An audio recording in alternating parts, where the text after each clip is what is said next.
कल देखो कहाँ तक पढ़े थे हम लोग। 1991 की आर्थिक नीति आपको पढ़ा दिया गया था,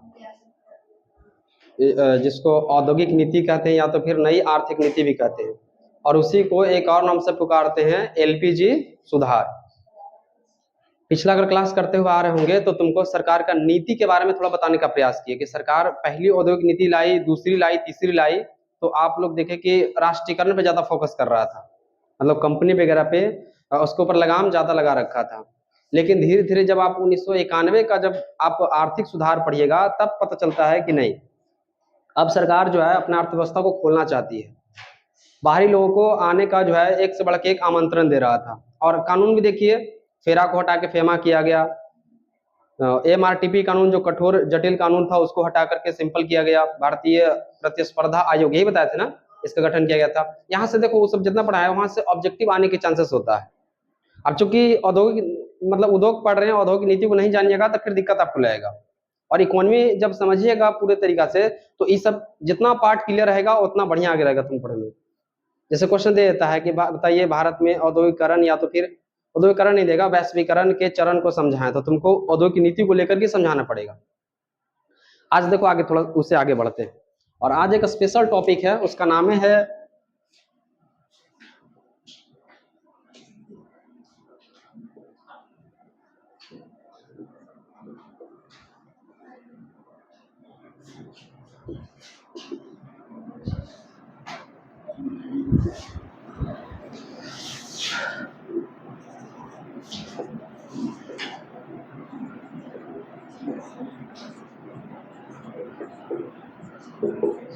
विशेष आर्थिक क्षेत्र। 1991 के जब आप औद्योगिक नीति पढ़िएगा तो वहां पे सरकार का मंसूबा सीधा सीधा दिख रहा था बाबू कि अब सरकार अपना अर्थव्यवस्था को खोल रही है, नए नए कंपनी, विदेशी कंपनी का आगमन के लिए रास्ता सुगम बना रही है। उसी क्रम में सरकार एक और कदम उठाता है और एक नया क्षेत्र का निर्माण करता है। उसको कौन सा क्षेत्र कहा जाता है बाबू? विशेष आर्थिक क्षेत्र। इसको इंग्लिश में क्या कहते हैं? Special economical zone. शॉर्ट में इसको क्या लिखेगा? अभी क्या होता है विशेष आर्थिक क्षेत्र, इसको समझने का प्रयास करो, ध्यान से सुनना।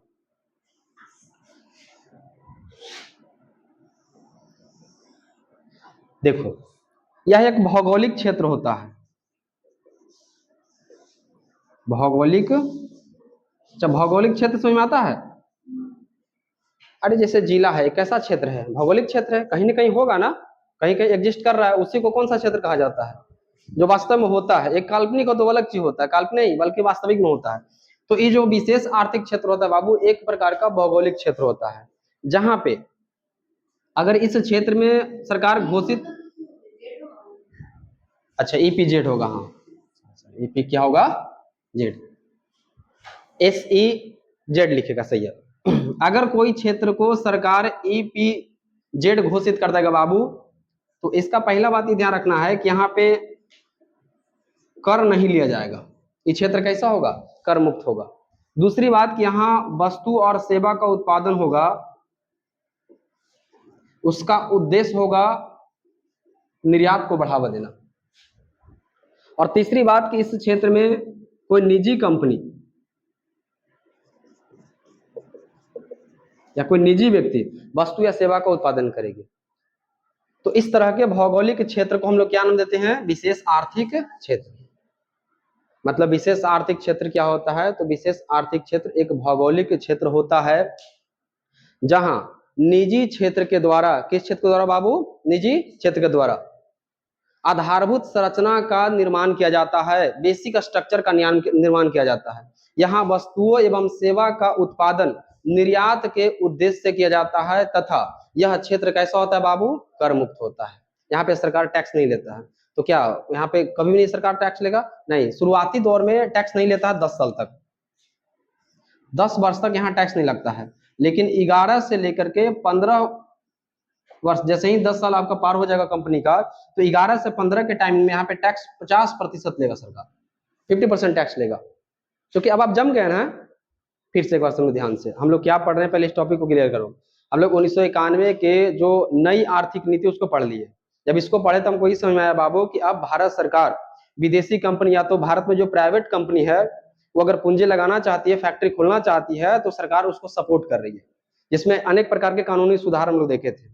उसके बाद अगला स्टेप सरकार क्या लिया, क्योंकि देखो किसी भी देश से अगर निर्यात ज्यादा होगा बाबू तो विदेशी मुद्रा उसके पास आएगा, जिसको फॉरेक्स कहते हैं, बताए थे ना, फॉरेक्स का भंडार बढ़ेगा, और फॉरेक्स का बढ़ना मतलब आपकी अर्थव्यवस्था को मजबूती को दिखाता है।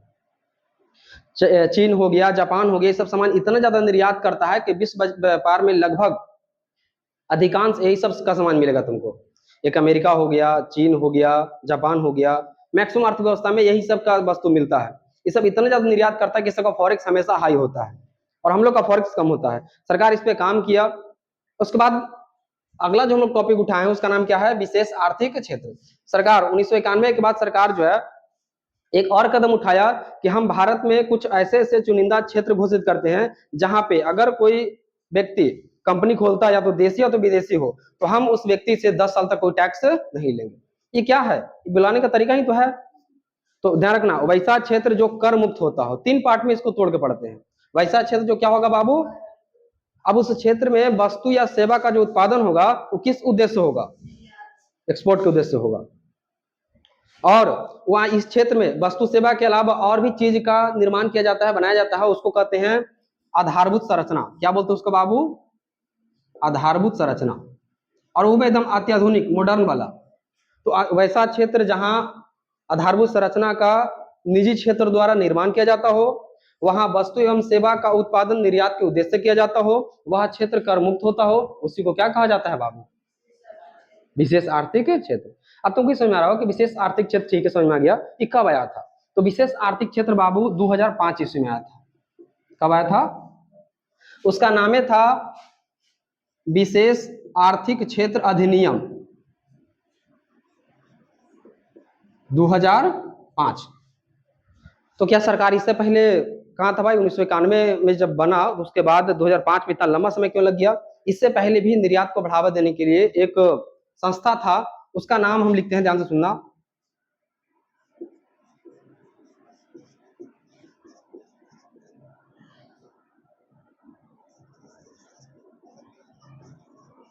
उसका नाम था एक्सपोर्ट प्रोसेसिंग जोन, शॉर्ट में इसको क्या कहेंगे, ईपीजेड। हिंदी में कहते हैं इसको, एक्सपोर्ट का मतलब क्या होता है, निर्यात संवर्धन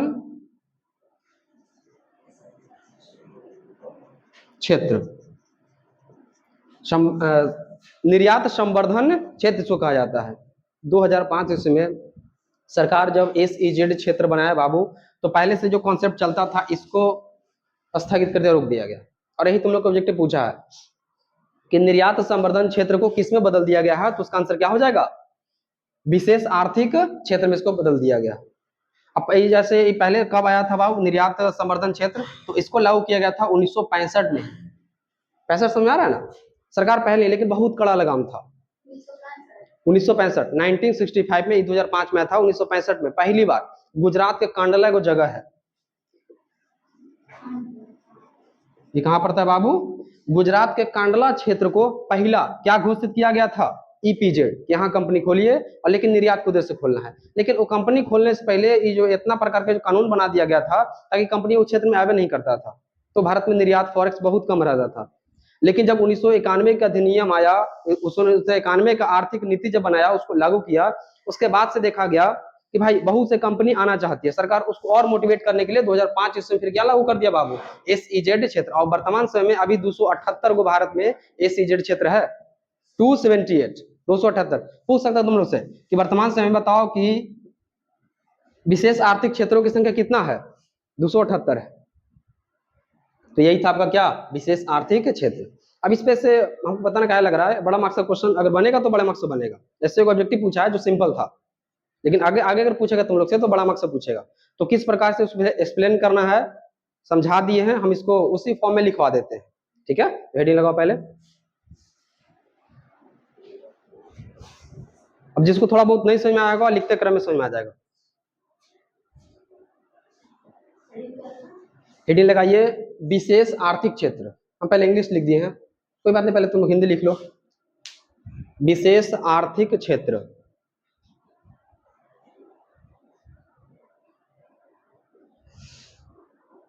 विशेष आर्थिक क्षेत्र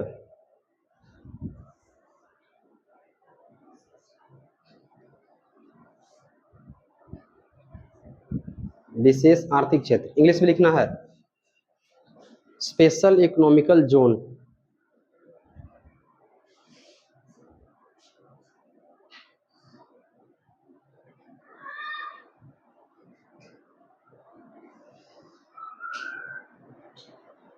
हो गया? शॉर्ट में क्या किसको बोलेंगे? एसईजेड। चलो पहले इसको परिभाषा लिखो। लिखो, लिखिए एसईजेड वह क्षेत्र होता है, एसईजेड समझ जाएंगे ना? एसईजेड वह क्षेत्र होता है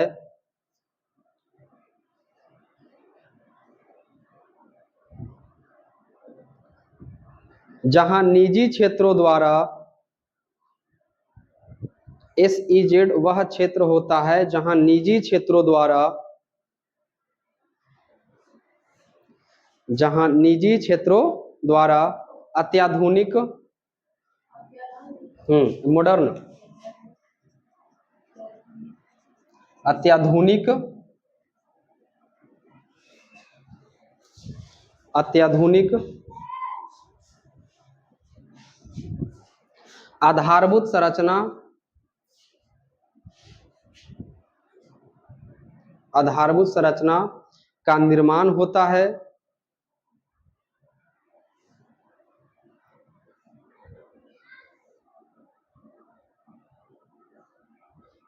का निर्माण होता है। यहाँ वस्तु एवं सेवा का उत्पादन, यहाँ वस्तु एवं सेवा का उत्पादन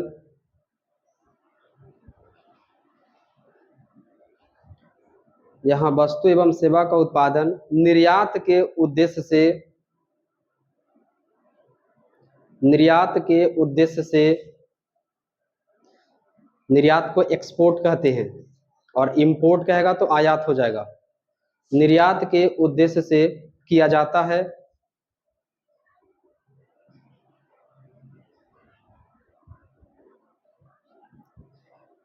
उद्देश्य से किया जाता है एवं यह क्षेत्र कर मुक्त होता है, एवं यह क्षेत्र कर मुक्त होता है। वो भी खोल दो विनीत। यह क्षेत्र कर मुक्त होता है। हो गया? चलो अब नीचे से ऑब्जेक्टिव लिख लिख दो गो स्टार देख लिखना।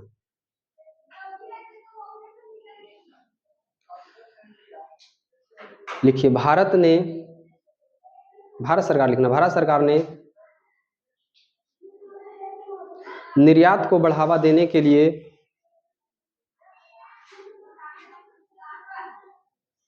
निर्यात को बढ़ावा देने के लिए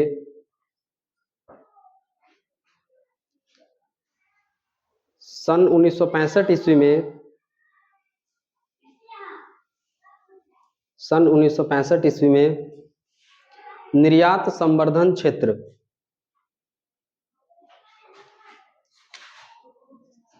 संवर्धन है, निर्यात संवर्धन क्षेत्र, इंग्लिश में लिख लीजिएगा एक्सपोर्ट प्रोसेसिंग जोन, शॉर्टकट में बोलेंगे ईपीजेड, निर्यात संवर्धन क्षेत्र, ब्रैकेट में लिखिए एक्सपोर्ट प्रोसेसिंग जोन, इसमें डैश करके ईपीजेड कर लेना, ब्रैकेट बंद। हो गया? 1965 में ये निर्यात संवर्धन क्षेत्र की स्थापना किया था, जिसमें स्थापना किया था, जिसमें भारत का पहला ईपीजेड क्षेत्र, जिसमें भारत का पहला ईपीजेड क्षेत्र कांडला, ब्रैकेट में गुजरात लिख लेना, कांडला को घोषित किया गया।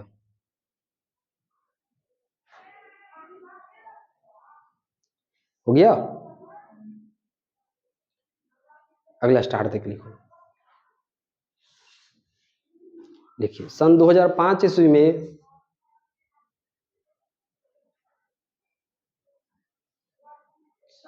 सन 2005 ईस्वी में भारत सरकार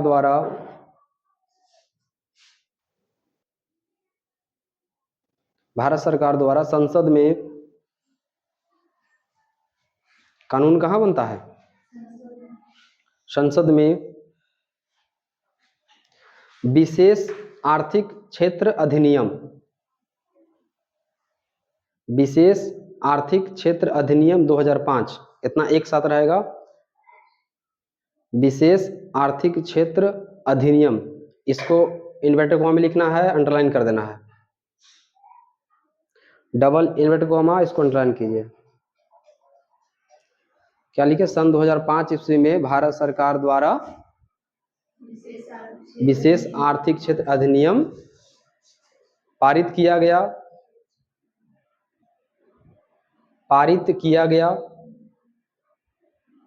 मतलब कानून बनाया गया, पारित किया गया, तथा अब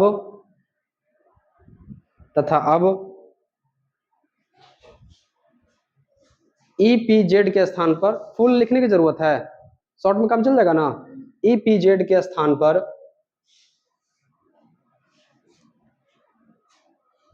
एसईजेड लागू किया गया।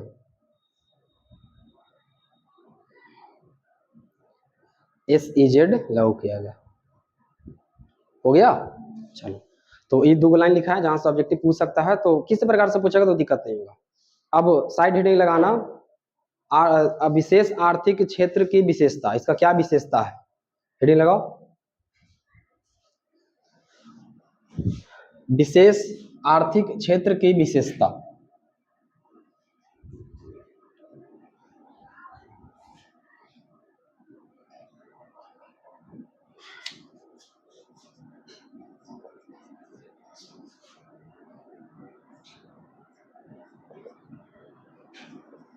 की विशेषता,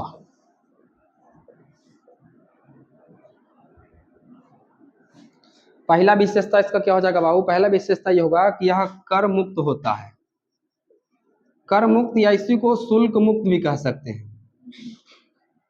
शुल्क समझते ना है, टैक्स होता है, कर मुक्त या क्या होता है बाबू? शुल्क मुक्त होता है। इतना हूं आप लोग लिख दीजिएगा तो काम चल जाएगा, लेकिन थोड़ा और जान लो कि प्रारंभ में कितना साल तक बाबू? 10 वर्ष तक कोई टैक्स नहीं, लेकिन अगला 11 से लेकर के कहां तक? 15 वर्ष तक जो है, जब वो कंपनी स्थायी हो जाएगा, जब उसका अर्निंग शुरू हो जाएगा, पैसा कमाने लगेगा, तो उसके ऊपर कितना टैक्स सरकार लगाएगी? 50%, जो काफी हैवी टैक्स होता है। इसके अलावा फिर जब उतना के बाद कंपनी टिक जाएगा, तो 16 से लेकर के 20 साल के बाद वो लगभग जो टैक्स होगा कितना हो जाएगा? 25% भी टैक्स होता है, फिर उतना ही पे रेगुलर छोड़ दिया जाता है। तो शुरुआत में पहले स्टेबल होने के लिए 10 साल टाइम देता है, जब कमा लेता है तो उसके बाद फिर उस पर आधा से ज्यादा 50% टैक्स लगाया जाता है, फिर 16 से 20 में कितना टैक्स लगाया जाता है? 25%। ये पहली विशेषता हो गया। दूसरी विशेषता क्या हो जाएगा बाबू इसका?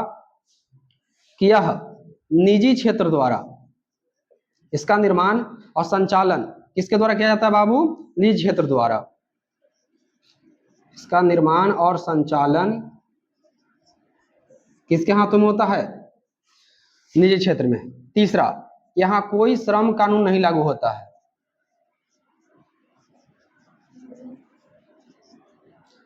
क्योंकि प्रोडक्शन को प्रोत्साहन कराना है, जैसे हम लोग पढ़ते हैं कि अगर 14 साल से कम के बच्चा उसको कोई फैक्ट्री वगैरह में काम करते हुए पकड़ा जाता है, तो उसके ऊपर जो है कार्रवाई होता है, मालिक ऊपर, इसके ऊपर। लेकिन यहाँ पर इस कंडीशन में कोई श्रम कानून नहीं लागू होता है। हालांकि यहाँ पे भी है, कुछ आर्टिकल सेक्शंस हैं, लेकिन एक लाइन में ध्यान रखो कि यहाँ पे कोई श्रम कानून लागू नहीं होता है। इसके अलावा इसकी एक विशेषता और है, पहले 3 लिखो तो, इस 3 में कोई दिक्कत है नहीं, तो लिख लो पहले 3 को, तो फिर चौथा लिखवा देते हैं। पहले लिखो, लिखिए इस क्षेत्र में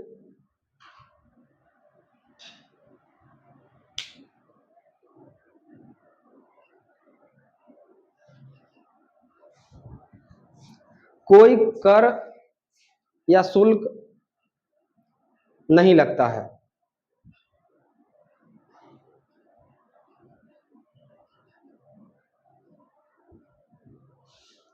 फुल स्टॉप।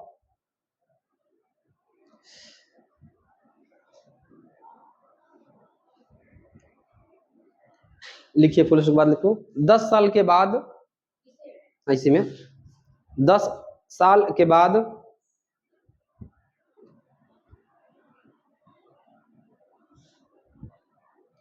इस क्षेत्र में उत्पादन करने वाली कंपनी से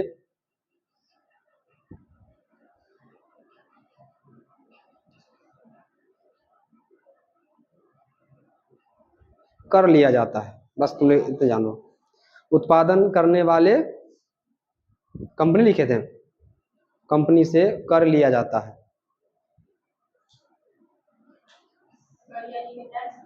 जी, कर को इंग्लिश में टैक्स कहते हैं। हो गया। चलो सेकंड पॉइंट लिखो।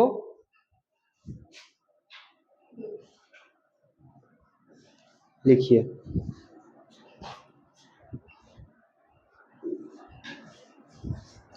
इस पर नियंत्रण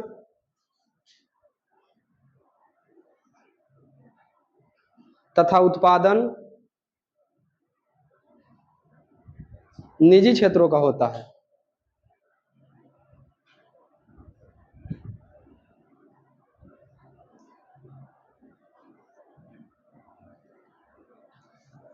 नेक्स्ट,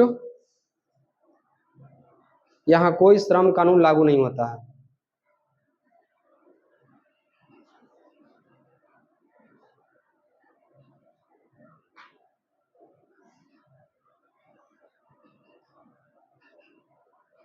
यहां कोई श्रम कानून लागू नहीं होता है।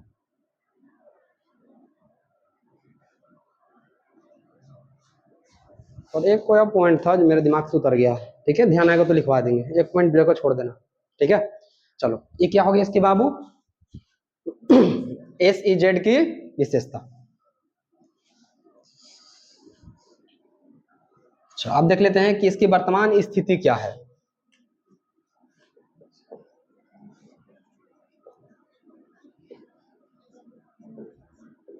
SEZ की वर्तमान स्थिति। भारत में विशेष आर्थिक क्षेत्र ठीक है आया, तो इसकी वर्तमान स्थिति क्या है? तो पहला बात जानिए, पहला बात ये हो जाएगा बाबू कि वर्तमान समय में लगभग 32 मिलियन, 1 मिलियन बराबर 10 लाख बताए थे ना, लगभग 32 मिलियन लोगों को रोजगार दिया है। जाहिर सी बात है, ये पॉजिटिव बात है, नहीं बात पॉजिटिव बात है। विशेष आर्थिक क्षेत्र होने से बाबू अभी तक जो है भारत में वर्तमान में 32 मिलियन लोगों को क्या मिला है? रोजगार। दूसरा, कितना है अभी हो? तो वर्तमान समय में SEZ की कुल संख्या कितना है? 278, 278 है। और इतना ज्यादा जो है लोगों को रोजगार दिया है। रोजगार दिया, ठीक है, तो भाई देश के GDP में कुछ ना कुछ इसका योगदान होगा, या तो निर्यात में कुछ ना कुछ योगदान होगा। देखो, इससे पहले एक पहले क्या था जिसका नाम बताओ तो? EPZ था, ही था ना। पहले की तुलना कीजिएगा 2005 से पहले, तो इसका योगदान देश के निर्यात में मात्र कितना परसेंट था? 5%। लेकिन जब इसके स्थान पर सरकार ने किसको लागू किया? SEZ को, तो अब बढ़ करके इसका देश के निर्यात में कितना परसेंट हो गया? 25% इसका निर्यात बढ़ गया है। तो वर्तमान में क्या स्थिति है, यही 3 पॉइंट बता देना है कि 32 मिलियन लोगों को क्या दिया है? रोजगार दिया है। वर्तमान में भारत में SEZ की कुल संख्या कितना है? प्रारंभिक अवस्था में जब EPZ था तो देश के निर्यात में उसका योगदान मात्र कितना था, जबकि वर्तमान समय में SEZ को लागू होने पर SEZ का निर्यात में योगदान कितना है? वर्तमान स्थिति हो जाएगा। कोई दिक्कत? इसको पॉइंट में लिखवा देते हैं, लिख लो, हेड बनाओ स्थिति, हेडिंग लगाइए SEZ यानी विशेष आर्थिक क्षेत्र की वर्तमान स्थिति।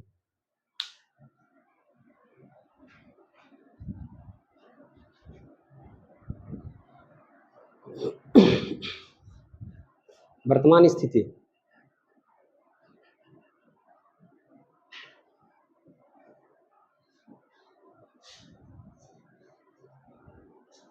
हो गया? पहला लिखो, लिखिए, वर्तमान समय में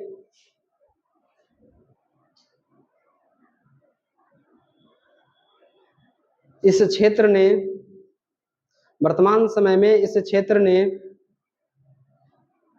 भारत में 32 मिलियन लोगों को रोजगार दिया है। ने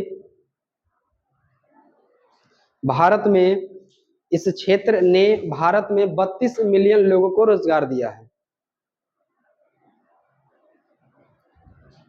नेक्स्ट पॉइंट,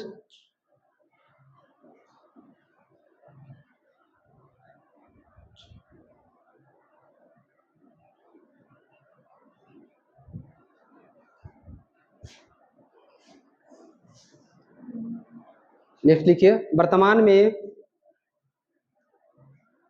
भारत में विशेष आर्थिक क्षेत्रों की संख्या 278 है। वर्तमान में भारत में विशेष आर्थिक क्षेत्रों की संख्या 278 है। हो गया 278। नेक्स्ट,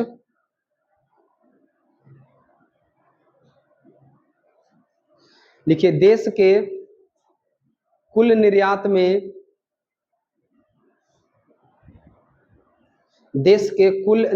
में पहले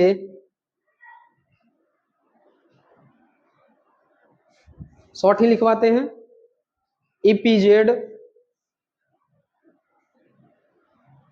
ईपीजेड यानी निर्यात संवर्धन क्षेत्र, ईपीजेड का योगदान मात्र 5% था। ईपीजेड का योगदान मात्र 5% था, जबकि वर्तमान में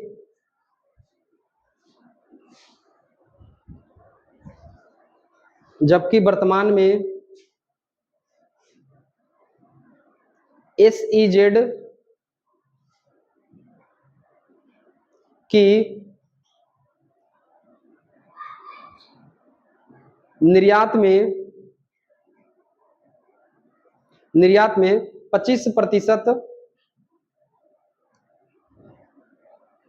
25% योगदान है।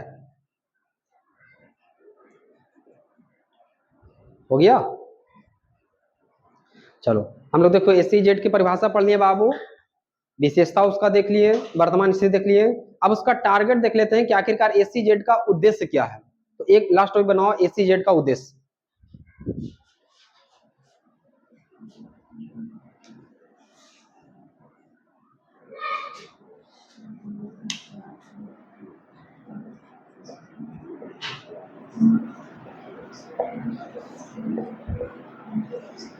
एसईजेड की उद्देश्य,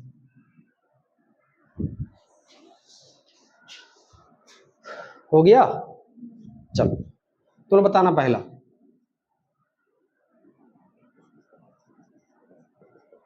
फॉरेक्स को बढ़ाएगा कि नहीं बढ़ाएगा? पहले ही टारगेट बता दिया गया था, फॉरेक्स को बढ़ावा देना। और आप लोग बताइए, रोजगार सृजन करना नहीं। तीसरा, आधारभूत संरचना का निर्माण करना।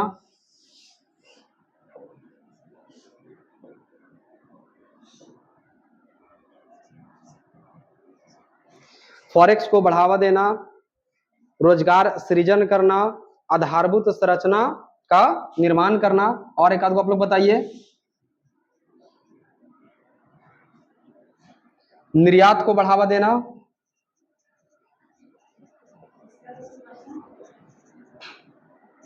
निर्यात को बढ़ावा देना। इस सब इसका क्या दिख रहा है? टारगेट, उद्देश्य दिख रहा है। सब सरकार को जो है फॉरेक्स है उसको भरो, रोजगार सृजन करो। इसको रोजगार तो मिलवे क्या, उसे डेटा दे दिए हैं। आधारभूत संरचना क्या करना है? निर्माण करना है। उसके बाद क्या? निर्यात को, काम खत्म। तो लिख लो उद्देश्य।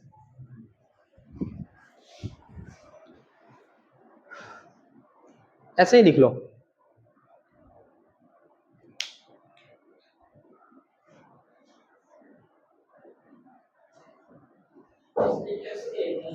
फॉरेक्स को बढ़ावा देना। फॉरेक्स समझ जाएगा ना बाबू, नहीं बुझा रहा तो यहाँ पे तुमको लिख देते हैं बड़ा इसका नाम,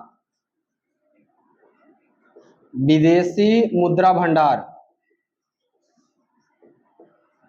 ठीक है, क्योंकि तुम लोग छोटा क्लास का ना है, तुम लोग को दिक्कत हो सकता है। फॉरेक्स, विदेशी मुद्रा भंडार।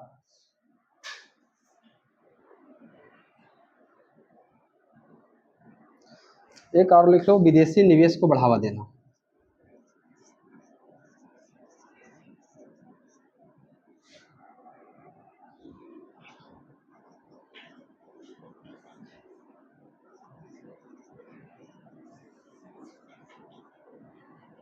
इसको एफडीआई कहते हैं।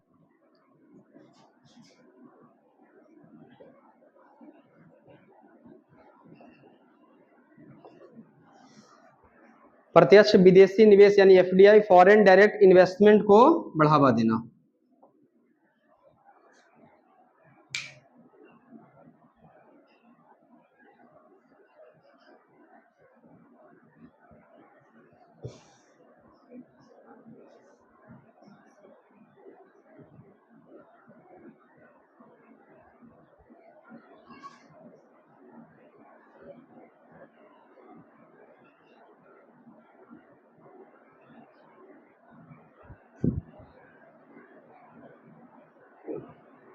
हो गया, चलो लिख ले बाबू।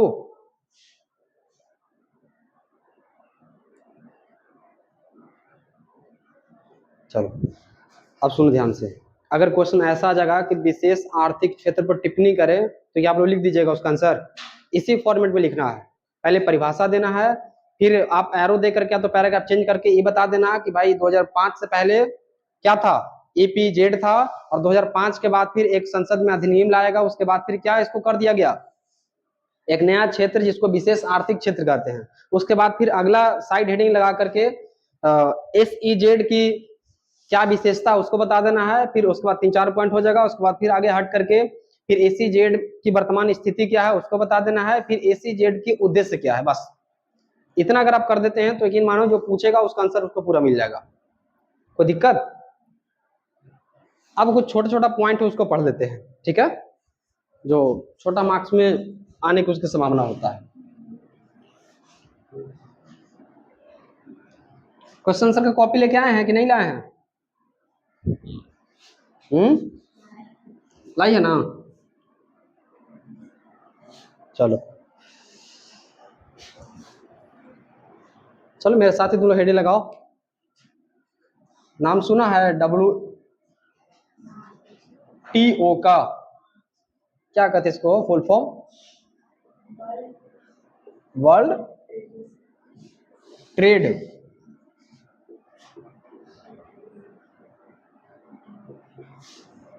ऑर्गेनाइजेशन। हिंदी में क्या कहते हैं इसको? विश्व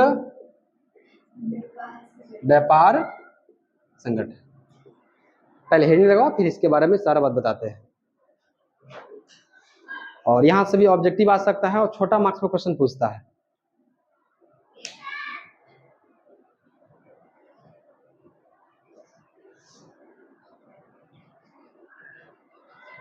तुम लोग को जितना संस्था था सब संस्था बता दिए, ठीक है। कुछ संस्था दो और है जो बताया जाएगा जहां से ऑब्जेक्टिव पूछता है।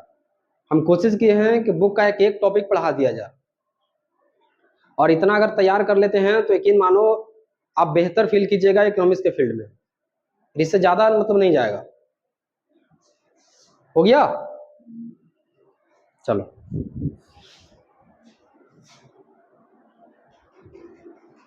देखो समझते हैं कि आखिरकार विश्व व्यापार संगठन क्या है।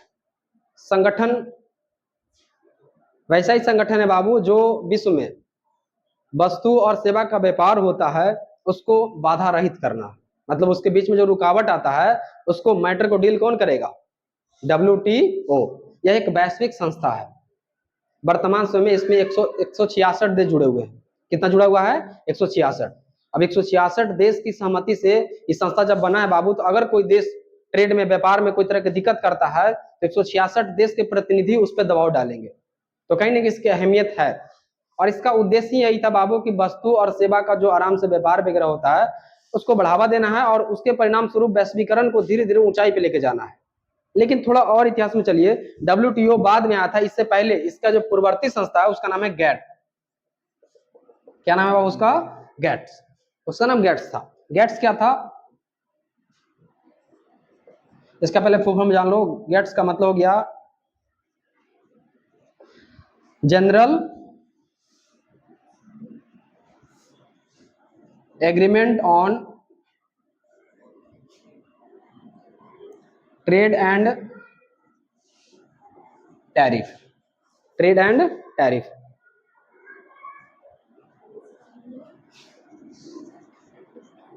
व्यापार और प्रशुल्क बाधा पर सामान्य समझौता। ई विश्व में 1947 ईस्वी में आया था, जिसमें हम लोग आजाद हुए थे। गेट्स की स्थापना कब किया गया था बाबू? 1947। मतलब लोगों को लगा 1947 में कि देखो वैश्वीकरण के दौर में जरूरी है कि एक अर्थव्यवस्था दूसरे अर्थव्यवस्था के साथ जुड़े, और अगर कोई तरह के डाउट होता, कोई तरह की दिक्कत होता है, तो उसके लिए एक वैश्विक संस्था होना चाहिए। तो वहां पे 1947 में पहली बार किसको शुरू किया गया? गैट्स को। लेकिन गैट्स धीरे धीरे प्रभावी हुआ और अच्छा से काम कर रहा था, तो देखा गया कि भाई इसको और थोड़ा हैवी संस्था बनाते हैं। तो 1 जनवरी 1995 ईस्वी को 1 जनवरी 1995 ईस्वी को ये जो बाबू गैट्स था, इसको कन्वर्ट कर दिया गया। किसमें कन्वर्ट कर दिया गया? WTO में। यही गैट्स किसमें बदल गया? WTO में, जो हम लोग को आज हमें पढ़ना है। अगर पूछ देगा कि बताओ अब जितना बात बताएंगे सब WTO के बारे में बताएंगे। वर्तमान कितना सदस्य है बाबू? तो वर्तमान में पूछ देगा सदस्य, तो कितना बता देना है? 166। 2024 में 2 देश नया नया इसमें जुड़ा है। एगो कोमोरोस है और एक वो है तिमोर चैम्बरलिस्ट है। 2 देश 2024 में जुड़ा है। 2024 से पहले एग्जाम देते तो उसका आंसर 164 देता। इसलिए जो पुराना बुक कहीं छपल होगा उसमें 164 लिखता है। भारत इसका जब बना था उसी समय इससे जुटा हुआ है। ठीक है, भारत जो है इसका जो संगठन बना था वही समय से 28 सदस्य है। इसका मुख्यालय जान लेते हैं। इसका मुख्यालय कहाँ है? इसका मुख्यालय है जेनेवा में। जेनेवा। जेनेवा कहाँ पड़ता है? हाँ, स्विट्जरलैंड में पड़ता है। तो अगर इसका मुख्यालय पूछ देगा तो कहाँ बताना है? जेनेवा। वर्तमान में इसमें कितना देश है बाबू? 166 देश है इसमें। इसका उद्देश्य क्या होता है? टारगेट क्या होता है इसका? इसका उद्देश्य है बाबू कि जो दुनिया में व्यापार हो रहा है उसको बाधा रहित करना है। बाधा रहित मतलब कि कहीं पे अगर जैसे 2 देश लड़ गया व्यापार को लेकर के, या तो हम नहीं तुमको आने देंगे, तुम्हारे ऊपर टैरिफ लगा देंगे, टैक्स लगा देंगे, हमारे यहाँ तुमको सामान नहीं बिकने देंगे, तो उस कंडीशन में समझौता करने के लिए कौन आता है? WTO आता है। तुरंत एक फोन कहाँ जाएगा? WTO में। या तो दुनिया में कौन सा वस्तु उसका कितना प्राइस होना चाहिए, कौन सा वस्तु जहरीला है उसको नहीं बनाना चाहिए, इस सारे तरह का जो डिसाइड करता है वो कौन करता है? जैसे वैक्सीन वगैरह बनता है ना, तो उसके लिए वैक्सीन बना था तो सबसे पहले एक और संस्था है जिसका नाम है WHO। नाम सुने हैं? विश्व स्वास्थ्य संगठन। तो अगर मेडिसिन के क्षेत्र में कोई अगर नया दवाई बना है, किसी पौधा का मतलब कोई कीटनाशक दवा बनाए हैं, या तो आदमी को ऊपर ही मान के चले कि हमें आविष्कार कर दिए बुखार का नया इंजेक्शन का, तो हम देना शुरू कर देंगे? इलीगल हो जाएगा ये। तुमको पहले आपको लेना पड़ेगा, उसके लिए स्वीकृति कहाँ से लेना पड़ेगा आपको? WHO। इसी प्रकार से व्यापार में कोई चीज नया चीज का उत्पादन कर रहे हैं, आप अपनी हिसाब से रेट नहीं तय कर सकते हैं, उसके लिए कौन तुमको अनुमति देगा? WHO। हालांकि अभी की डेट में WHO पर जो जिसका ज्यादा इकोनॉमी बढ़ा है उसका ज्यादा प्रभाव दिखता है, जैसे खास करके अमेरिका। ऐसा देखा गया बाबू कि अभी के डेट में अमेरिका भारत पे 50% टैरिफ लगा दिया है। तो नहीं, टैरिफ समझ आता है? नहीं, टैरिफ समझ आता है तो इसको लिखो, फिर हम टैरिफ तुमको समझाते हैं। ठीक है, टैरिफ क्या? तो चूंकि अभी अमेरिका जो है 50% भारत के ऊपर टैरिफ लगा दिया, तो टैरिफ से क्या नुकसान होता है उसको समझते हैं। तो पहले हेडिंग लगा लिए, ये वाला ऊपर दे दिए, नीचे आरो देख लिखो तो। हाँ, नीचे आरो देख लिखना है, मतलब हम 1 लाइनर लिखा देते हैं, कोई दिक्कत? लिखो।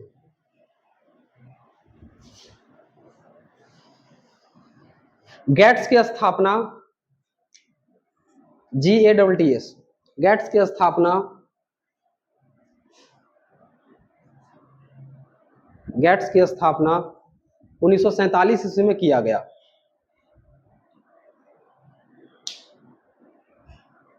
1947 ईस्वी में किया गया। नीचे से गेट्स के फुल फॉर्म लिखो।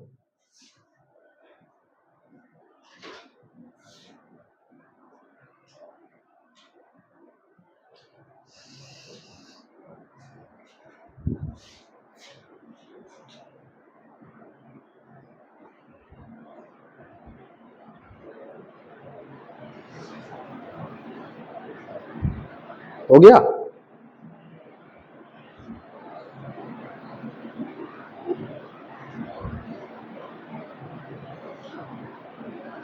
व्यापार और प्रशुल्क बाधा पर सामान्य समझौता।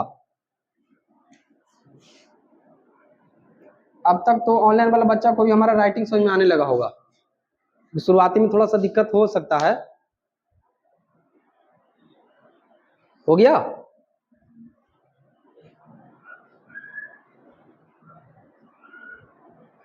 चलो नेक्स्ट एरो लिखो। लिखिए 1 जनवरी 1995 ईस्वी को 1 जनवरी 1995 ईस्वी को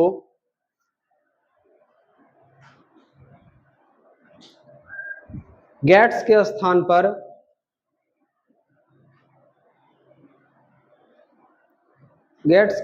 पर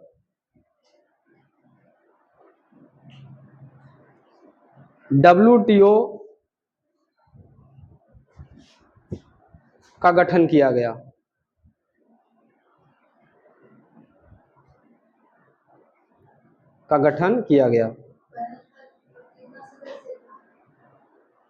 बना था, उसमें सदस्य कितना था तो नहीं हमको ध्यान है, तुम एक बार चेक कर लेना गूगल से। लेकिन ध्यान रखना भारत जब बना था वही समय सदस्य है। ठीक है, नेक्स्ट लिखो, एरो दे करके लिखो। वर्तमान में WTO में 166 सदस्य देश हैं।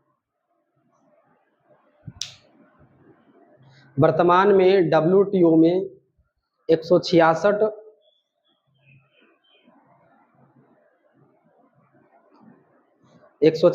सदस्य देश हैं। Full stop. भारत, हाँ इसी में भारत इस संगठन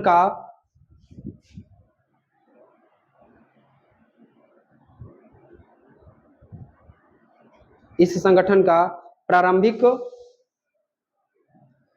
सदस्य है।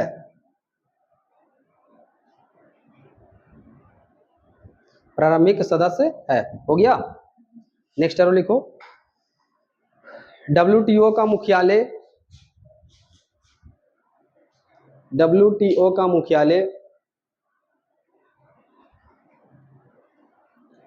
जेनेवा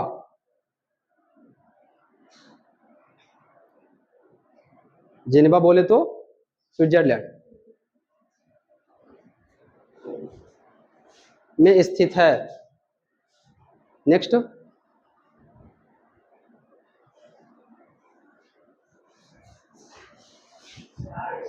WTO का उद्देश्य, नेक्स्ट एरो, WTO का उद्देश्य विश्व में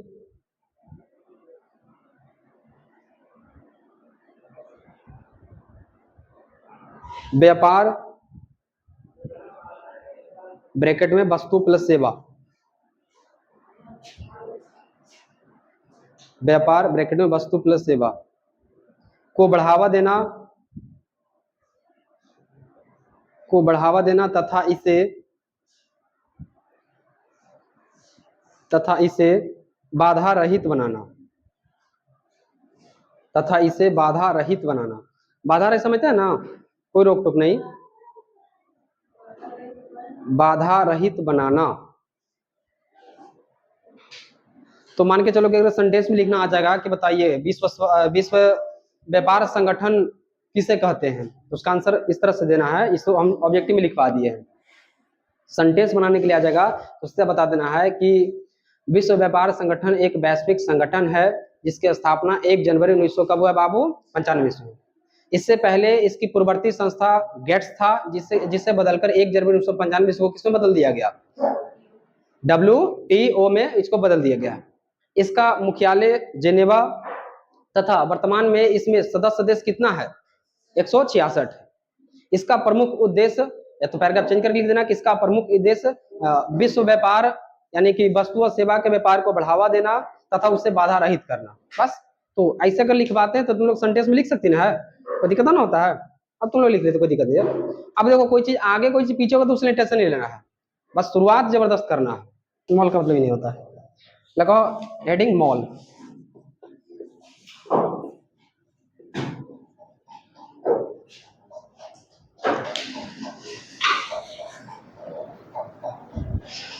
लिखो पहले इसका डिफिनेशन जी।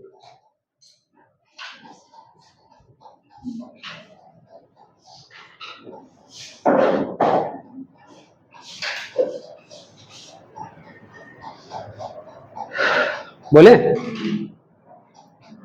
लिखिए, वैसा क्षेत्र जहां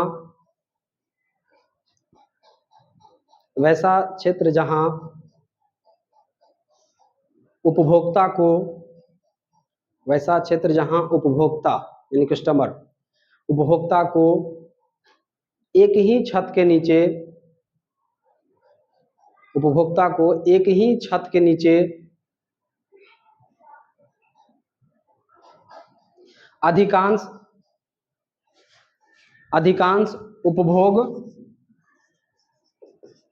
मतलब जिसको यूज करते हैं, अधिकांश उपभोग वस्तुएं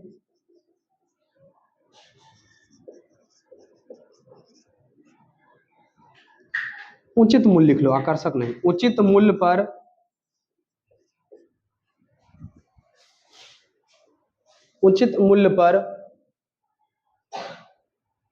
प्राप्त हो जाते हो,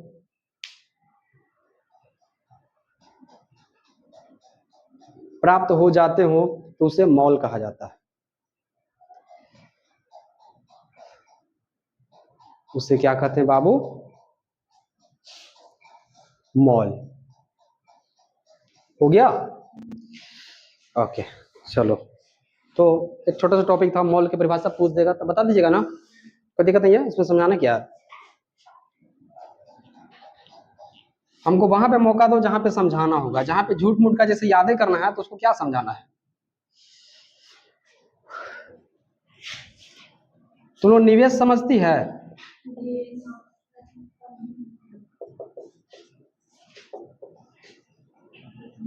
इसको क्या कहते हैं, इन्वेस्टमेंट कहते हैं। और एक होता है विदेशी निवेश, विदेशी निवेश। देखो पहले निवेश क्या होता है, इन्वेस्टमेंट क्या होता है। देखिए, जब बाबू आप परिसंपत्ति को खरीदते हैं मुद्रा के द्वारा तो उसी को क्या कहा जाता है, निवेश। अभी परिसंपत्ति क्या होता है, परिसंपत्ति का मतलब है कि आप क्या खरीद रहे हैं, भूमि खरीद रहे हैं। आप क्या खरीद रहे हैं बाबू, मकान खरीद रहे हैं। मकान मतलब कि आवास यानी घर लिख देते हैं, घर खरीद रहे हैं। आप और कोई तकनीक खरीद रहे हैं, मशीन लिख देते हैं, या अन्य उपकरण खरीद रहे हैं, ट्रैक्टर वगैरह हो गया। यही सब चीज को क्या कहा जाता है, परिसंपत्ति। क्या कहा जाता है बाबू। और चूंकि इसको खरीदने में आपको क्या देना पड़ेगा, मुद्रा, कीमत चुकाना पड़ेगा ना, मुद्रा देना पड़ेगा। इसी चीज को जो मुद्रा चुका रहे हैं आप क्या कर रहे हैं, निवेश कर रहे हैं। ट्रैक्टर ले रहे हैं, आप पैसा तो निवेश कर रहे हो उसमें ना, आप पैसा दे रहे हैं बाबू, ट्रैक्टर घर आ गया, मतलब आप ट्रैक्टर में मुद्रा को निवेश किए, पैसा दिए हैं, वही ट्रैक्टर आपके लिए निवेश पूंजी हो जाएगा। आप भूमि खरीद रहे हैं तो बिना पैसा खरीद लीजिएगा।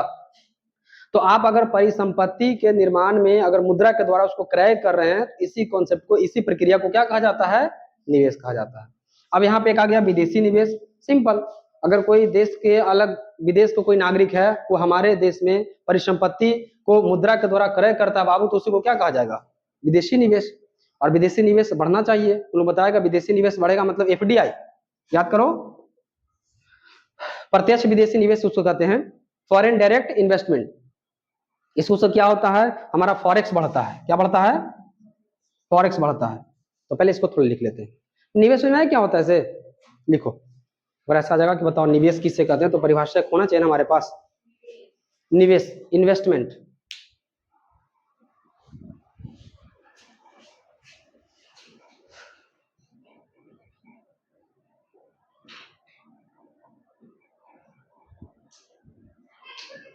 हो गया? लिखिए,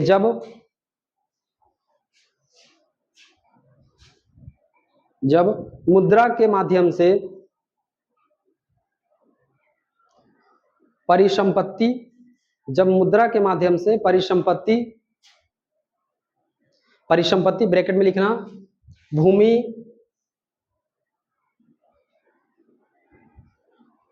घर, मशीन,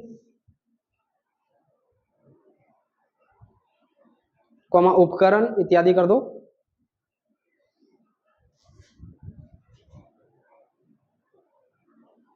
का क्रय किया जाता हो, क्रय, क्रय मतलब खरीदना, क्रय,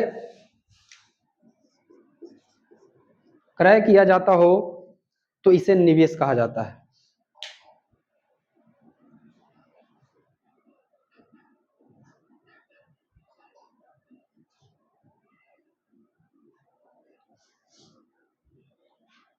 अच्छा, एक विनिवेश बताए थे, ध्यान रखना, विनिवेश अलग चीज होता है। जब सरकार अपने स्वामित्व का बाजार में निजी क्षेत्र के हाथों में क्या करता है, विक्रय करता है, उसी को क्या कहा जाता है, विनिवेश कहा जाता है। विनिवेश प्रक्रिया होता है। तो निवेश कोई प्राइवेट व्यक्ति परिसंपत्ति का निर्माण करेगा, बल्कि विनिवेश जो होता है एक प्रक्रिया है जिसके माध्यम से सरकार बाजार में अपने स्वामित्व का क्या करता है, विक्रय करता है। तो वहां पे जहां पढ़ाया था ना सरकार के बारे में, वहां पे आपको विनिवेश की चर्चा कर दिए है। यहाँ पे क्या है, निवेश है, लेकिन थोड़ा सा ही अंतर है। चलो, विदेशी निवेश समझ जाएगा, इसको भी लिखाना पड़ेगा, समझ जाएगा। लिखो बहुराष्ट्रीय कंपनी, बहुराष्ट्रीय कंपनी किसको कहते हैं जी, ये सब छोटा छोटा पूछ सकता है। बहुराष्ट्रीय कंपनी से आप क्या समझते हैं? हेडिंग लगाइए, बहुराष्ट्रीय कंपनी।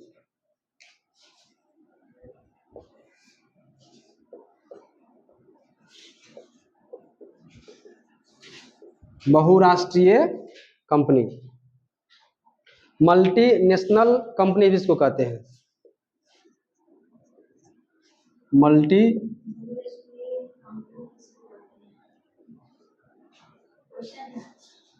अरे तो ही तो पढ़ा रहे हैं, किसे कहते हैं पढ़ाएंगे तो ना पता चलेगा। अभी तक एक भी टॉपिक लगा जो छोड़े हम, इसको कैसे छोड़ देंगे? मल्टीनेशनल कंपनी, सब अंतिम लेक्चर का इंतजार कीजिए, फिर किंतु परंतु कुछ नहीं रहेगा,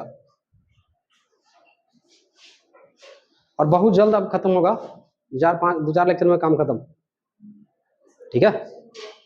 कितना? तीसरा। आज घोषणा कर देते, लेकिन तो हमको लगता है बिहार के बारे में स्पेशल पढ़ाएंगे हम, बिहार थोड़ा पढ़ा देंगे स्पेशल, क्योंकि हम लोग बिहारी हैं, जानना भी जरूरी है बिहार के बारे में। हो गया? देखो, बहुराष्ट्रीय कंपनी किसको कहते हैं, ये तो जानते हैं कंपनी किसको कहते हैं बाबू, जहां कच्चा माल को पक्का माल में मशीन के माध्यम से परिवर्तित किया जाता है, उसी को क्या कहा जाता है। लेकिन यहाँ पे एक नया वर्ड आ गया, बहुराष्ट्रीय। बहुराष्ट्रीय का मतलब हो गया कि कोई वैसा कंपनी है बाबू जिसका प्रोडक्शन एक से अधिक देशों में, जिसका उत्पादन एक से अधिक देशों में होता हो, उसी को क्या कहा जाता है। यानी बहुराष्ट्रीय कंपनी वे कंपनी होते हैं जिसका उत्पादन तथा कंपनी पर स्वामित्व एक से अधिक राष्ट्रों में होता है, उसी को क्या कहा जाता है, बहुराष्ट्रीय कंपनी। स्वामित्व मतलब मालिकाना, उसका पावर, हाँ बिल्कुल, आदमी एक ही होगा लेकिन कंपनी उसका कई देश में होगा, उसी को बहुराष्ट्रीय कंपनी कहेंगे। लिखो ना परिभाषा पहले, सब्जी समाना जरूरी है, कुछ ऐसे भी लिखिए, लिखो, लिखिए, वैसी कंपनी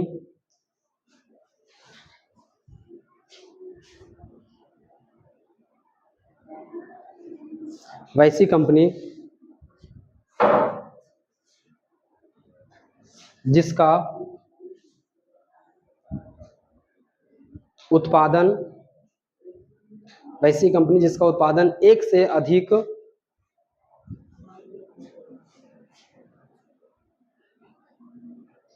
राष्ट्रों में होती हो,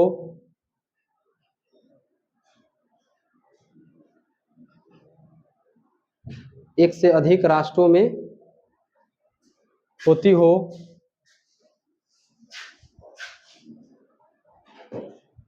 तथा उसका स्वामित्व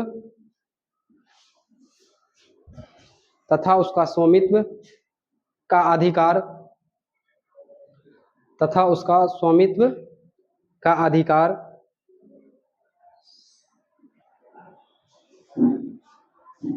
किसी एक व्यक्ति या कंपनी के हाथों में होती हो, व्यक्ति या कंपनी के हाथों में होती हो।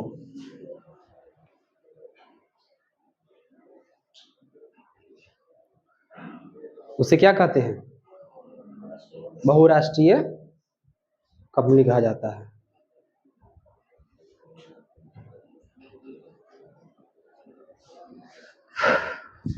अब कुछ एग्जाम्पल लिख लो, बहुराष्ट्रीय कंपनी कौन कौन है।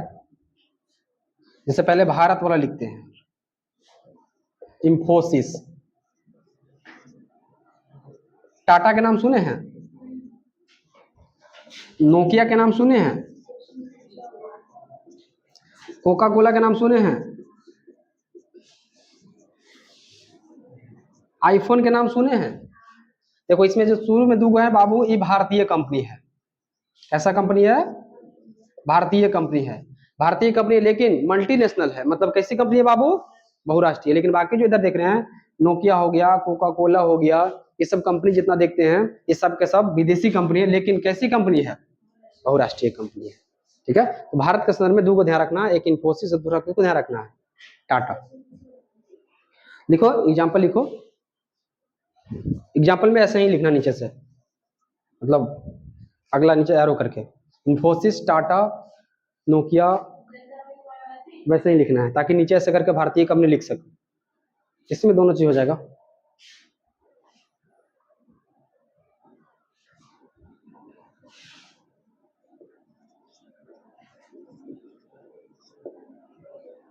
टेस्ला के नाम सुने हैं? कार बनाने वाली कंपनी है, एलन मस्क की कंपनी है, कोई बहुराष्ट्रीय कंपनी। और भी माइक्रोसॉफ्ट है, बहुत सा है। लेकिन तुम लोग का बुक में जो चर्चा किया उसको जरूरी है, वहां से आधार बनाता है पूछने का।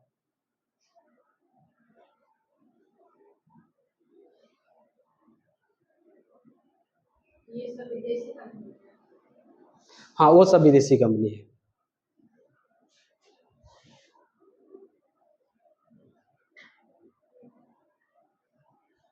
हो गया?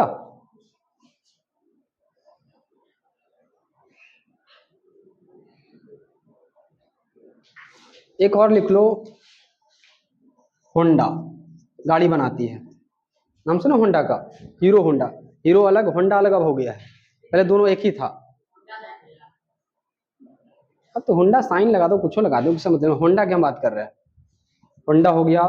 फिर एगो फोर्ड, ये भी कार बनाती है, ये भी विदेशी कंपनी है।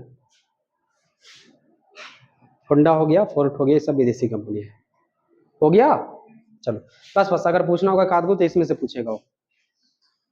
पिछला क्लास में आपको बताया गया था कि वैश्वीकरण के लाभ एक दो को लिखना है, 5 को बोले थे, आप लोग लिखे थे? नहीं लिखे थे? आज क्या लिखिएगा? कल करे सो आज करे, आज करे सो भूल गए क्या? चलो हम ही करवा, क्या जल्दी का काम शैतान का होता, ही बात तो सही बता रहा है।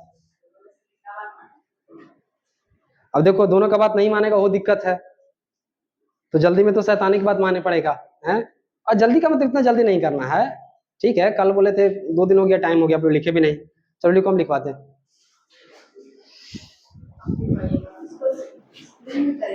एक्सप्लेन भी करना था ना। चलो अभी जहाँ पे पढ़ रहे थे वहीं पे हेडिंग बनाओ ना, उसको वहां कोई जरूरी नहीं है। अभी जहाँ पे पढ़ रहे थे वहीं पे हेडिंग बनाओ, वैश्वीकरण के खिलाफ, क्योंकि वैश्वीकरण से क्वेश्चन आएगा। अभी की डेट में सब देश जो है व्यापार तमाम तरह की चीज से बहुत जुड़ा हुआ है।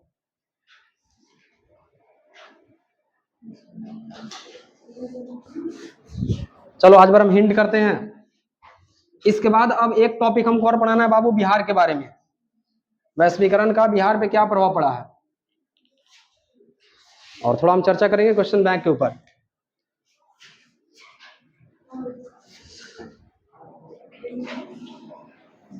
हो गया? वैश्वीकरण का,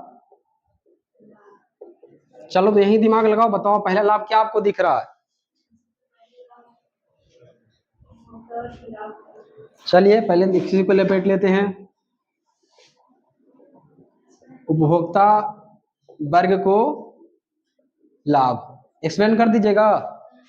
वर्तमान समय में वैश्वीकरण के कारण विश्व के अनेक संसाधन, अनेक वस्तु और सेवा का उपयोग एक आम आदमी भी कर रहा है।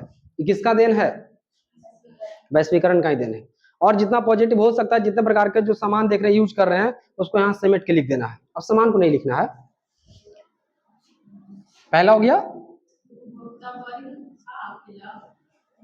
को लाभ, ठीक तो है, उपभोक्ता वर्ग को लाभ मतलब कस्टमर को। दूसरा क्या लगा आपको?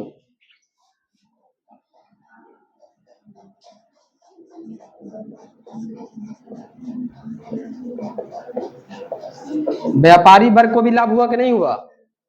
अरे पहले भारत के मार्केट में ना कोई सामान बेच सकता था, लेकिन जब अब इंटरनेशनल मार्केटिंग होने लगा, वैश्वीकरण होने लगा, तो उसका सामान अब बाहर भी तो जाएगा ना, तो उसको भी तो फायदा हुआ। जो देश के अंदर जो उद्यमी लोग थे, उसका भी फायदा विश्व में जाने लगा। सब देश हमसे थोड़ी है ना विकसित है, कुछ देश ऐसा जो अविकसित है, वहां सामान पहुंचा रहे हैं। या तो कोई ऐसा सामान बना रहे हैं जहां पे विदेशों में उसका डिमांड बहुत ज्यादा है। जैसे आज भी जो भारत में साड़ी बनता है, मधुबनी प्रिंटिंग नाम सुने आप लोग? उसका विदेश में आज भी मांग है। और पश्चिम बंगाल में भी एक साड़ी बनता है, रेशम, रेशम की साड़ी बनता है, एक विशेष, उसका नाम स्पेशल है, विशेष प्रकार का है, उसकी मांग आज भी है। ब्रिटेन की जो महारानी थी बहुत पहना करती थी, तो वहां के मतलब फैशन चल गया है कि भारत का है। और उस साड़ी की खासियत इतना है कि जिसे वो अंगूठी देख रहे हैं ना, अंगूठी से पूरा साड़ी निकल जाएगा, 3 मीटर का साड़ी, तो इतना मुलायम होता है। हाँ, ऐसा लगता है ये पश्चिम बंगाल और यहाँ पे बनता है, मधुबनी में बनता है। पश्मीना शाल भी यहाँ बहुत फेमस है। जम्मू कश्मीर में उसका जो बकरी है वहां से निकाला जाता है। और अभी जो गणतंत्र दिवस मनाया गया था, उस पर राष्ट्रपति जो साड़ी पहनी थी ना, वो वहीं की दी थी, जो मधुबनी प्रिंटिंग उसका छाप किया गया था। मधुबनी गई थी राष्ट्रपति द्रौपदी मुर्मू, तो वहां के जो औरत थी वो गिफ्ट की थी उनको, और वही साड़ी पहन करके अभी 2026 में, अच्छा अभी 25 से चल रहा ना, 25 में जो है गणतंत्र दिवस मनाए, इस पे जो है झंडा तोलन किए थे। ठीक है, तो इसमें लिख दीजिएगा ना। चलो तीसरा बताओ।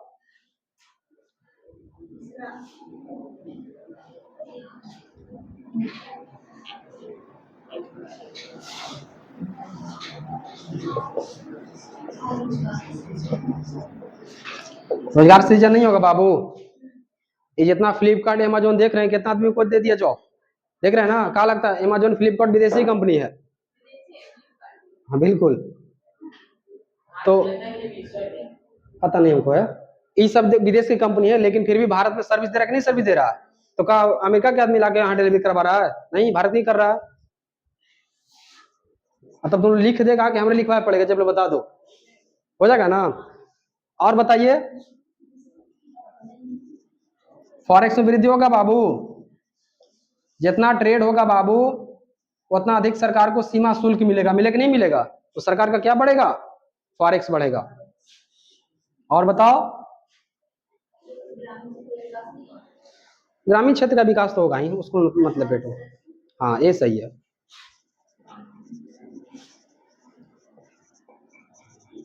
संरचना का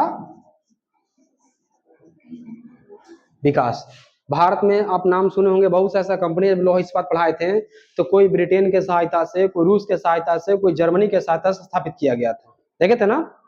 आधार संरचना के विकास। अब देखो, जो लौह संयंत्र स्थापित किया था बाबू, एल्यूमिनियम संयंत्र स्थापित किया था, कंपनी खोला था, तो एल्यूमिनियम वगैरह बनेगा तो देश के ही ना काम आएगा बाबू, बिल्कुल काम आएगा। तो आधारभूत संरचना बनाएगा। और जरा सोचो,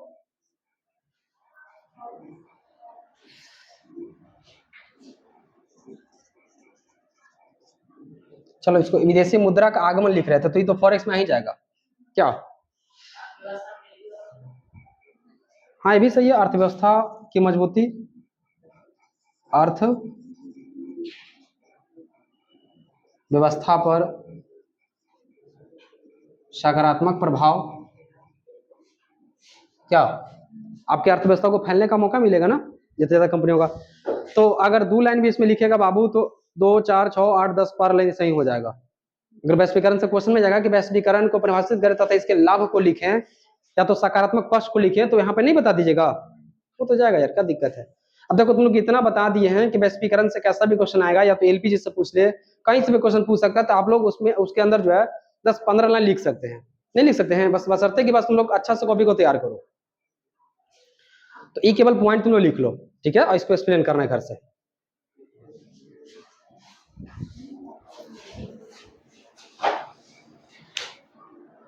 फटाफट लिखिए जल्दी से, और थोड़ा क्वेश्चन बैक देखें, लाइए का लाओ देखें।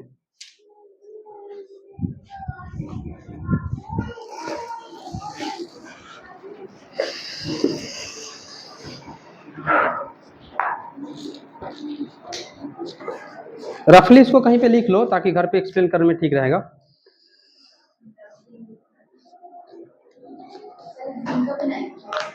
क्या? नहीं कुछ भूमिका नहीं बनाना है तुमको, डायरेक्ट लिख के लाना है इसको सीधा सीधा।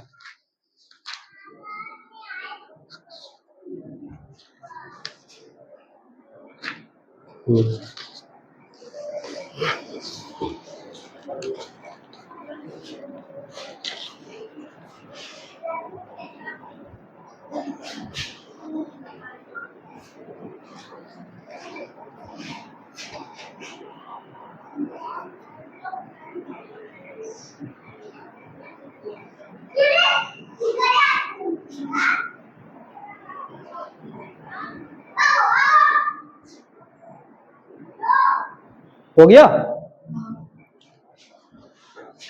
तुम खुशबू लेट कर दिया आज? अच्छा निशा बोल दी कि छुट्टी है, वाह।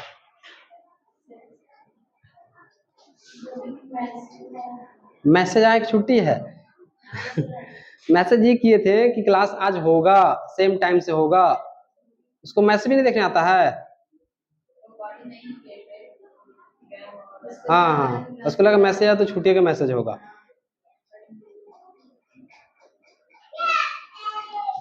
मतलब देखो ये हो गया नकारात्मक पक्ष हो गया ना ग्रुप का, हैं हम सोचे तकनीक का उपयोग करेंगे, दुरुपयोग हो गया हैं। हाँ तो ठीक है, अब घर पे रहता है सबको मैसेज मिल जाता है क्लास हुआ कि नहीं होगा से, हो गया। अच्छा देखो तो कुछ देर पहले भी एक पॉइंट छोड़वाए थे उसको लिख लो तो। अभी देखो ना तो पहले हम था कि SEZ पढ़ा रहे थे ना, विशेष आर्थिक क्षेत्र, उसमें पॉइंट कौन वाला पॉइंट छोड़े थे? विशेषता, हाँ उसमें एक पॉइंट लिख लो तो, यहाँ कोई कर नहीं लगता है।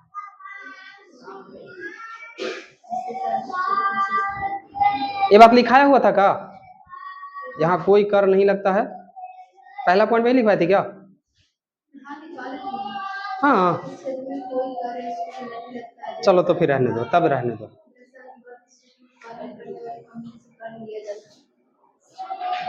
तब सही है।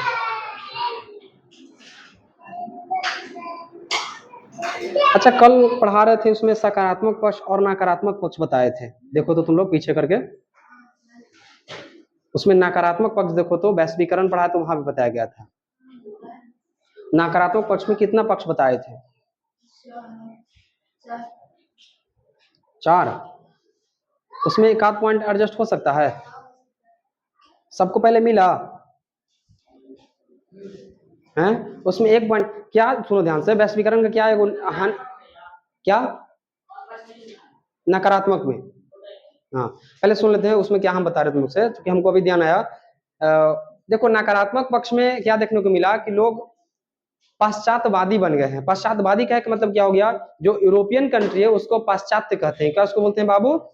अच्छा पाश्चात्यवादी कैसे बन गया है, आजकल के जमाना में जो लोग हैं वो दिखावा के लिए लोन पर कोई कोई सामान ले रहे हैं, देख रहे हैं ना, मतलब कि आईफोन भी 10,000 20,000 में मिल जाता है, बस उसको EMI करवा लिया, पर मंथ 10,000 15 रुपये दे रहा है और उसको आईफोन आ गया 1.5 लाख 2 लाख घर है। गाड़ी भी है 10,000 15,000 दे करके गाड़ी निकाल ले रहा है। ये जो सिस्टम देख रहे हैं ये हम लोग का सिस्टम नहीं है, बल्कि किसका सिस्टम है? प्रसाद का है। सही बात है कि उपभोक्ता को लाभ होता है, सही बात है, लेकिन इसको से दिक्कत क्या होता है कि उसकी बचत में कमी आती है, उसका जो सेविंग होता है वो क्या हो जाता है? कम हो जाता है, क्योंकि एक हिस्सा तो कट ही जाएगा, तो फिक्स से कटना है। तो ये भी कौन सा पक्ष में आ जाएगा? निगेटिव। क्योंकि बिहार वाला में हम पढ़ाएंगे, जब बिहार का नकारात्मक पक्ष बताएंगे तो वहां पे इस चीज को हम डिनोट करेंगे कि हम लोग जो है थोड़ा पश्चातवादी बन गए। तो एक पॉइंट के लिए उसमें लिख लो, 5वां होगा ना, नकारात्मक पक्ष में लिखना है। वैश्वीकरण का था ना टॉपिक, क्या था? अच्छा, एलपीजी का, हाँ 1991 वाले का। चलो ठीक है, लिखो 5वां पॉइंट लिखो। ठीक ठीक, समझ गए। लिखिए लिखिए, एलपीजी सुधार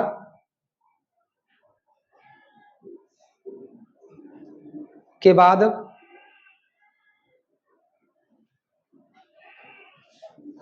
लोग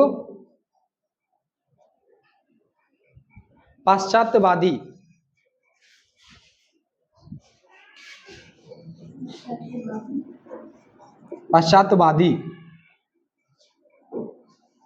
होते जा रहे हैं, होते जा रहे हैं। जिसको नहीं जाएगा ऊपर में लिख देगा, ऊपर में इमरजेंसी लाइन होता ना है, उसमें लिखना है होते जा रहे हैं जो उपभोगवाद, मतलब खाली यूज करो, 10,000 तब 1.5 काम करवा देते हैं, जो उपभोगवाद पर आधारित है।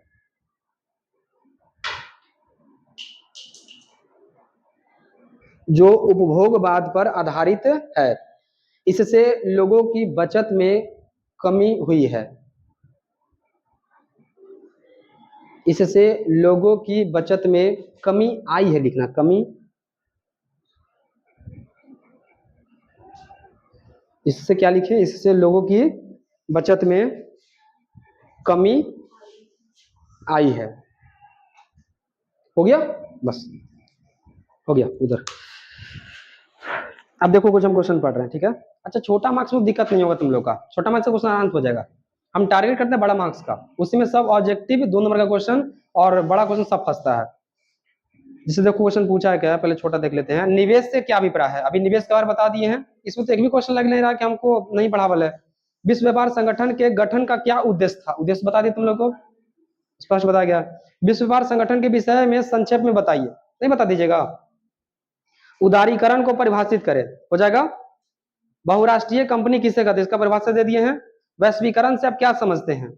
बिहार में वैश्वीकरण के कोई 2 नकारात्मक प्रभाव बताना है, तो कल पढ़ाएंगे बिहार के बारे में, कल हम अगला चैप्टर में शुरू कर देंगे। निजीकरण से आप क्या समझते हैं, इसका भी परिभाषा बताया गया है। बाह्य स्रोतीकरण से क्या समझते हैं? आउटसोर्सिंग बताए थे ना, ये बताया गया। आर्थिक सुधार या नई आर्थिक नीति की 3 विशेषता बताइए, नहीं बताया गया है। जो सकारात्मक पक्ष है उसी को लिख देना है, नकारात्मक पक्ष क्या हो जाएगा उसकी उसकी विशेषता नहीं बल्कि उसकी नकारात्मक प्रभाव हो जाएगा। बड़ा मार्क्स में देखो इसमें क्या पूछा जा रहा है कि विश्व व्यापार संगठन कब और क्यों स्थापित किया गया। इसमें गेट से तुम शुरू करना आंसर, तो बेहतर बनेगा। गेट्स बताए थे ना, WTO के बारे में करा है, तो गेट्स उठाना, मुख्यालय वगैरह उठा करके आगे तक चलाना है, और फिर लास्ट में नीचे टीचर को पॉइंट दे देना है कि भाई इसको से वैश्वीकरण को बढ़ावा मिलता है, उसको एक्सप्लेन कर देना है, व्यापार सुगम होता है। भारत में सामान्य व्यक्ति पर वैश्वीकरण का क्या प्रभाव पड़ा है? इसको कल जब बिहार के बारे में पढ़ाएंगे तो आपको स्पष्ट बताया जाएगा, वहां कुछ पॉइंट लिखवाएंगे। भारत में वैश्वीकरण का वर्णन करें, वैश्वीकरण के बारे में भारत में वर्णन करना है तो तुमको शुरू करना है कहां से? 1991 के औद्योगिक नीति देख रहे हैं ना, वहां से। क्योंकि 1991 के औद्योगिक नीति से ही भारत में वैश्वीकरण और एक और था निजीकरण और एक था उदारीकरण, ये तीनों का शुरुआत वहीं से किया गया है, तो आपको वहीं से स्टेप लेना है। और इतना तुमको बताया गया MRTP कानून, अगर चर्चा लाइन सब के बारे में लिखेगा तो स्पष्ट आपको वैश्वीकरण अंत तक पता चल जाएगा। तो देखते तुम लोग कैसे करता है, कर लेगा, हमने करना पड़ेगा। तुम लोग आंसर करके दिखाना हमको, जहां पे जरूरत है वहां पे अपडेट करेंगे। फिर अगला है क्या कि बिहार के आर्थिक, बिहार के बारे में कल 5वां, वैश्वीकरण के 4 सकारात्मक प्रभाव बताएं, नहीं बताया गया बाबू, एकदम बता दिया गया। 1991 के आर्थिक सुधारों का वर्णन करें। बस वही फिर से MRTP कानून सब था, वही शुरू कर देना 1991 के आर्थिक सुधार को और लागू उतार देना नीचे तक पूरा। वैश्वीकरण के घटकों को विस्तार में लिखिए। वैश्वीकरण घटक बता दें, वैश्वीकरण में 5 अंग बताया गया था, बताए थे ना। उसमें सेवा था, वस्तु था, इसका उत्पादन कर रहे थे, फिर श्रम था, पूंजी का प्रवाह था, पूंजी का हस्तांतरण था, तकनीक का प्रवाह था। सब अबाध रूप से नहीं बताया गया था, सब करवा देना, क्या दिक्कत है, हो गया खत्म। अब देखो ये जो अभी देखें 1991 के आर्थिक सुधार, इसको 2022 से पूछा है, 2025 से पूछा है, मतलब ये थोड़ा हाईलाइटेड है, लेकिन कर लेना पूरा, कोई दिक्कत।